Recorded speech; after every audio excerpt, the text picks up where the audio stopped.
I remember like back in the day when you used to buy a graphics card because you wanted more performance than your current graphics card. But nowadays, feels like you're buying a new GPU because your current one got bullied by an Unreal Engine 5 game, and you just realized that you needed 8 more gigabytes of VRAM and better frame generation just to run the game. I can't be the only one that thinks that nowadays either. I mean, in 2026, the VRAM market is so saturated by bullshit that I genuinely feel like I have to consult a financial advisor just to purchase a graphics card. And even then, a financial advisor would look at you and be like, oh, so you have no actual long-term goals for investment. I remember back in around 2016 to 2018, I ran the same GPU. It was a 780, well, I ran a 780 first. I got my first job and I had a 650 Ti, and I hated that graphics card so bad. I only ran at 1080p resolution, but this thing could not run games back then. Even back then, this was back in the era where the 750 Ti was still considered a really good budget king GPU, and now that thing's completely irrelevant. Back in the day, I had bought a 780, I think for $200 used.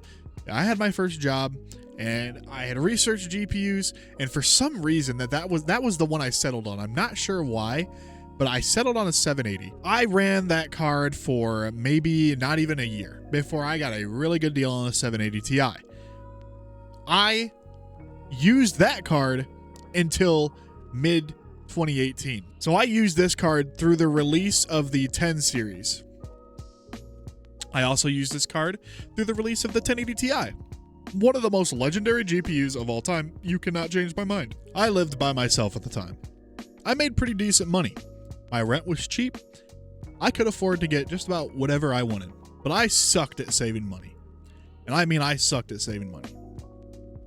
But when my tax return came along, however, oh boy, that $500 1080 Ti sure was looking tempting.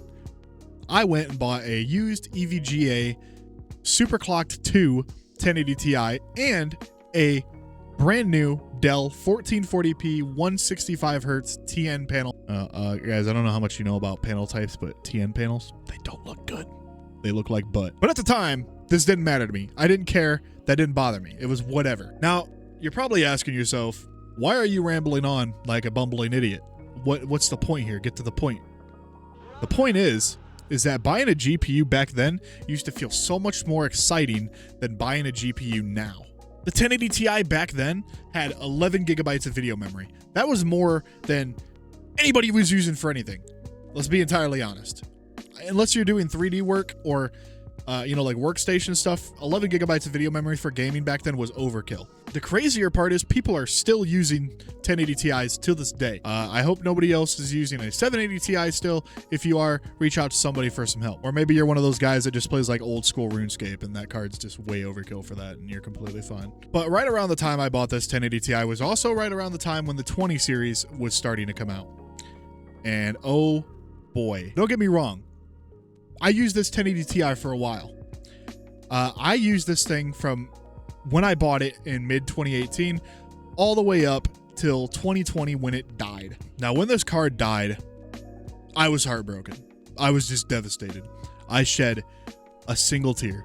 But amidst my struggles, amidst my pain and my suffering, I went out and purchased a 2080. Not a 2080 Ti, a 2080 with a measly 8 gigabytes of video memory. Now, I'm going to level with you. Did I ever notice that? Not a single time. Never even noticed, because back then, 8 gigabytes of video memory, still perfectly usable. Even the 2080 Ti had 11 gigabytes of video memory. But also right around that time was also when ray tracing started coming out. Now, let me tell you guys something about, if you guys weren't building PCs or didn't know anything about PC hardware back when ray tracing came out, it was butt cheeks. Ray tracing, even on a 2080 Ti, did not run good. That future was in such adolescence that even the RTX Titan struggled to run it in modern titles. That's when NVIDIA came out with DLSS. Now, guys, I love DLSS. I love using it. It's great when you use it properly. But guys, the DLSS and frame generation has ruined gaming. for everybody. It's ruined it. You guys remember the jump from the 980 Ti to the 1080 Ti? It was huge, right? It was massive. Now, according to some of the research that I've done, the jump from the 980 Ti to the 1080 Ti was around 50 to 70% depending which workload and what kind of games you were running. Meanwhile, the jump from a 1080 Ti to a 2080 Ti was more like 25%, maybe a generous 30, depending on the resolution in game and, again, the workload that you were doing. Now, this is where it gets a little interesting.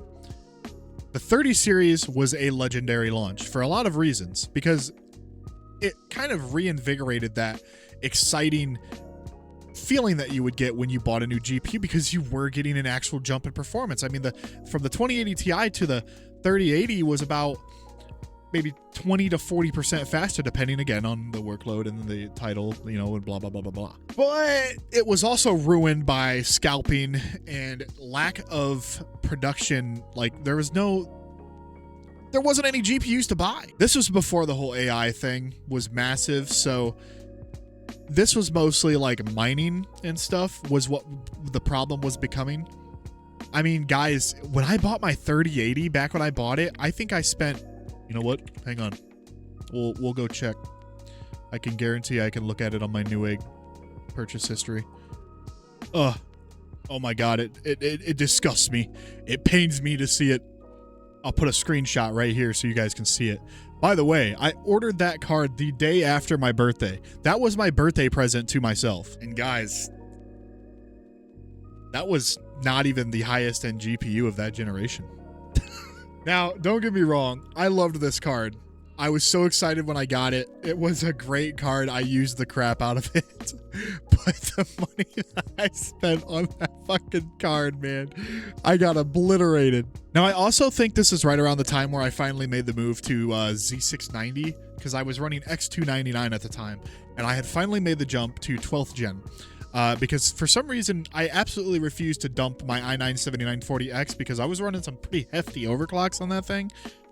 But eventually I picked up a 12700K and a board and used the crap out of them.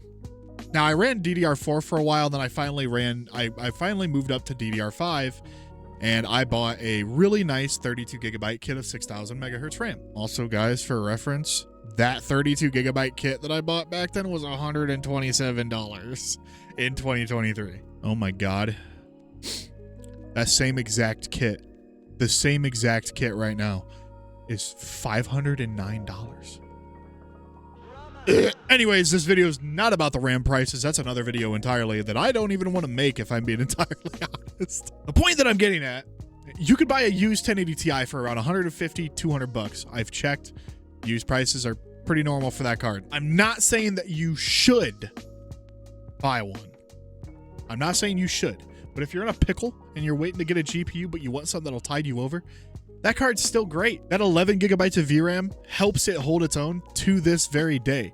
I mean, you got cards for $600 nowadays that are releasing with 12 gigabytes of video memory. In a day and age where 16 gigabytes is damn near the minimum video memory requirement for 1440p and up. Hell, I could be wrong, but I've even seen some cases where games at 1080p were using upwards of 12 gigabytes of video memory. Granted, now that's with ray tracing and stuff on, I'm sure, but still, that's a crazy amount. So, of course, when we got one of the best GPU generations that we had since the 10 series, we promptly also got a big, nice fucking by crypto miners, scalpers, and out-of-stock signs on almost every website that you could possibly imagine. I don't even know how I managed to get my hands on a 3080 at the time. I'm pretty sure I was like refreshing the page every 5 seconds, waiting for it to come back in stock. But by golly, by some miracle, by the hand of God, I got my hands on a 3080.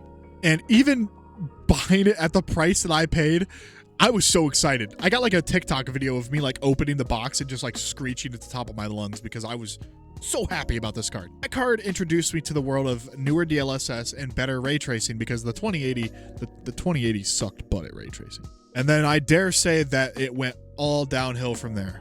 Not for me, but for the GPU market. Because you know what card I bought after my 3080? I went up to a 7900 XTX. Or wait, no, I had a 7900 XT. So not only did I get 10 gigabytes more of video memory, but the jump in performance was pretty big, guys. It was pretty big there. But there's one caveat. Ray tracing on the 7000 series, especially on a GPU like the 7900 XT, sucked. And guys, if you ever watched my streams, you know I love me some ray tracing. I do. I love it. It looks great. I love my games looking like eye candy. I can't help it. I always have to have it turned on. Now, I ran a 9070 XT recently for the longest time, and that game ray traced great, actually. That card ray traced fantastic, but it limited my access to path tracing and Resident Evil Requiem, and that was a no-no for me. I couldn't handle it, so I had to go back to NVIDIA. I swap GPUs multiple times a year. That's just something I've always done. I don't know why. But then I bought the 7900 XTX, the Red Devil card, and that thing was sexy, gorgeous card, amazing, just a phenomenal card. So all the constant rambling that I've done and everything that I've been saying, I've had a point behind it, I promise. My ADHD brain has just been struggling to get me there. Guys, stop feeding into the AI and generation stuff. You guys don't want to hear this from Schmuck, who's like got barely 100 subs and that you guys have never heard before in your life. But let me tell you guys something. I had my first PC at the age of 13. I started learning how to build and upgrade PCs around the age of 14 and 15. I actually knew what I was doing right around the age of 17 and 18. Now, that's a pretty long time to be doing something. I know my stuff. I'm very confident in my knowledge on these things. And guys, I know that if we keep feeding into it and we keep, AI is not, that's booming right now. I don't think that's going away anytime soon. It could be a bubble pop, but who knows at this point? I mean, what do we really know what's going to happen to AI? But I guess this is more or less just like a ranting video for me, because I haven't got to do a talking head video with you guys in a while. I just kind of wanted to sit down and just ramble on about some nonsense and, you know, get my opinion out there on this, because buying a GPU used to be so exciting and invigorating, and you knew what you were getting. You know, you were getting real raw performance, and now the generational jumps is so minuscule that you're talking about like relying on AI and upscaling tech to get better value out of your card than the actual card itself. Buying a GPU is more about buying the futures of the card than the performance it is now. And everybody's so worried about having the latest version of frame generation or the latest version of the upscaling tech that they forget that what really matters the most is the raw performance of the card. And I'm telling you right now, you're not getting good raw performance on a card that costs $600 with 12 gigabytes of VRAM. Granted, that may be fine for some people. 12 gigabytes may be fine depending on what game you're playing. But if you're wanting to get the $600 worth of value out of that card, you're gonna have to use that DLSS and that frame generation. So anyways, guys, that's pretty much all I wanted to say. I just think buying a GPU nowadays sucks. It has for the past couple years. The last generation where I'd say buying a GPU was even fun or even a good idea was really the 30 series. People are still running 3090s and 3090 Ti's and 3080 Ti's because they're still relevant even till this day. But you know, I also got a new camera. You guys can see that. Look at that quality. Isn't that so much better than my old one? It is, right? It's the EMI something 600. It's a good camera anyways. So yeah, hopefully guys will do more talking head videos like this, because I really want to get the chance to sit down more and just talk with you guys about tech stuff. Even if I just ramble on about random nonsense. So I hope you guys enjoyed this. If you did, leave a comment down below, guys. Don't be scared to talk. Don't be scared to chat. I love debating. I love, you know, hearing people's opinions. Even if you're kind of a dick, I don't mind that either, you know? So, you know, leave a comment, and guys, if you guys like this and you want to see more, subscribe and, you know, click that alert button so you can tell when I release more videos of me rambling on about tech nonsense. I hope everybody has a great day. Peace.